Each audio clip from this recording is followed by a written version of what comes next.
नमस्कार दोस्तों, जय हिंद, जय सलाम। टुडे एक्सप्रेस न्यूज़ नेटवर्क में आपका बहुत बहुत स्वागत है।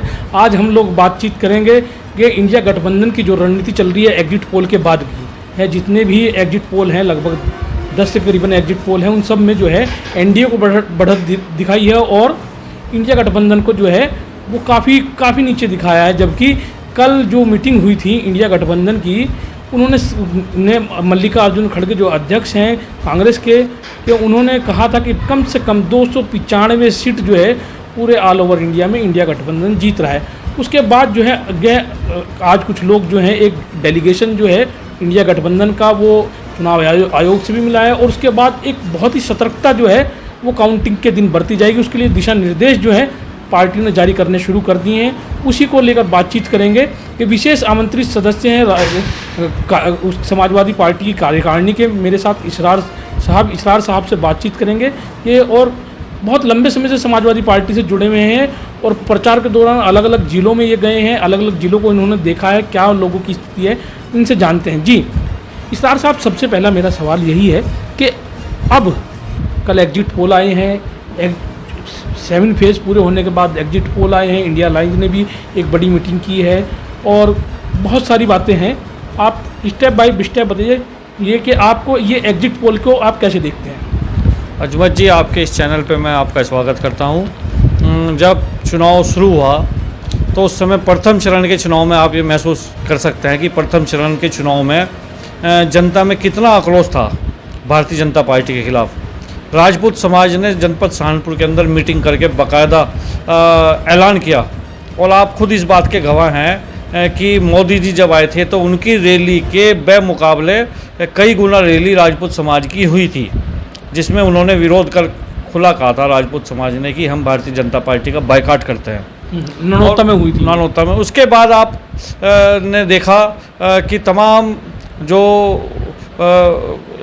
हिंदू समाज के जो सेकुलर लोग हैं या जो ये चाहते हैं देश तरक्की के रास्ते पर जाए, देश तरक्की हो और देश के अंदर गठबंधन की सरकार है, वो सभी लोगों ने प्रथम चरण के चुनाव में समाजवादी पार्टी और कांग्रेस को भरपूर मात्रा में वोट दिया, जिसका संदेश यह गया कि प्रथम चरण का पूरा 13 की 13 सीटें गठबंधन प्रत्याशी चुनाव जीतने जा रहे हैं। उसके बाद सेकंड, थर्ड, फोर्थ, फिफ्थ, 7 चरण तक जितने भी चुनाव हुए हैं सब में गठबंधन प्रत्याशियों को जनता ने भारी मतों से वोट देने का काम किया। उसके बाद ये एग्जिट पोल आया। एग्जिट पोल को देखकर ऐसा महसूस हुआ कि जैसे एग्जिट पोल कोई एक स्क्रिप्ट कहीं किसी पार्टी के दफ्तर पर लिखकर उसे बांट दी गई और तमाम चैनल सिर्फ उसी स्क्रिप्ट को पढ़ रहे हैं। इन्होंने शुरू किया दक्षिण से, केरल से स्टार्ट किया और लाकर जो है ये उत्तर भारत की तरफ उसको लेकर आए। अच्छा, और आप लंबे समय से समाजवादी पार्टी से जुड़े हैं, ठीक है, कहीं आपने इलेक्शन देखे हैं। आप मुझे एक बात बताइए, ये जो 7 फेज़ का जो चुनाव हुआ है, यूपी की 80 सीटों का जो चुनाव हुआ है, वे उसमें कहीं आपको ऐसा लगा कि कहीं एक तरफा फाइट है, एक तरफा, जैसे अधिकतर पोल में 65 से 70 सीट तक जो हैं वो एनडीए को दी जा रही हैं, इट मीन्स बीजेपी को दी जा रही हैं। आपको क्या लगता है कि इस तरह की वास्तविक ज़मीन पे क्या स्थिति थी? ज़मीन पे इस तरह की थी कि एक तरफा हवा है? भारतीय जनता पार्टी के साथ तो खाली वर्कर था उनका, जनता उनके साथ से भाग चुकी थी।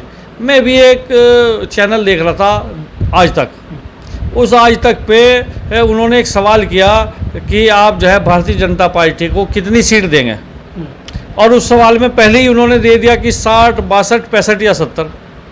मतलब पहले ही चैनल वाले पहले ही यूपी के अंदर उसको मान के चल रहे थे। एग्जिट पोल से पहले, जब तक 7वें चरण का चुनाव भी नहीं हुआ था, तो तभी पहले ही बता रहे थे कि जी आप कितनी सीट देंगे। जनता से सवाल पूछ रहे थे, तो जनता से सवाल पूछते वो ये कहते 30, 40, 50 या 60। पहले ही उन्होंने 60, 62, 65, 70 मतलब 4 उन्होंने ऑप्शन दिए, 60 से लेके 70 तक।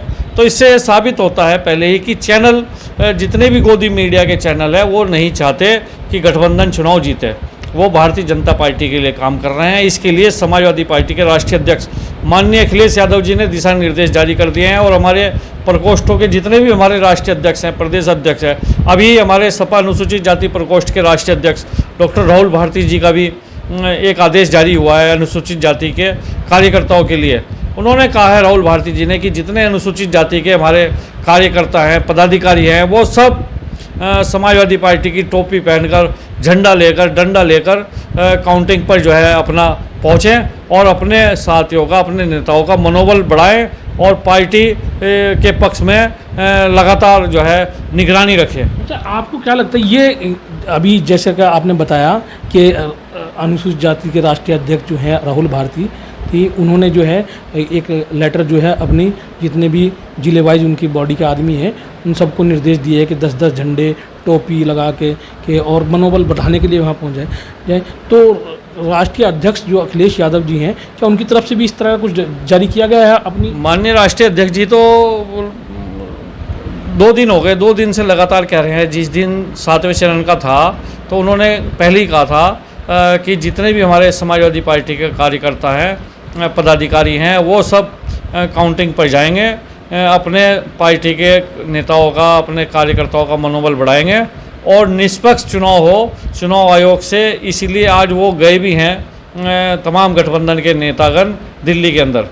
आपको क्या लगता है कि इस बार जो है जो विपक्षी गठबंधन है, इंडिया गठबंधन जो है, इस बार पूरे मुस्तैद है, वो चाहे चुनाव आयोग से लेके काउंटिंग स्थल तक की हर तरह की बात कर रहे हैं और अपने कार्यकर्ताओं को जो है पूरी तरीके से सजग रहने की बात कर रहा है।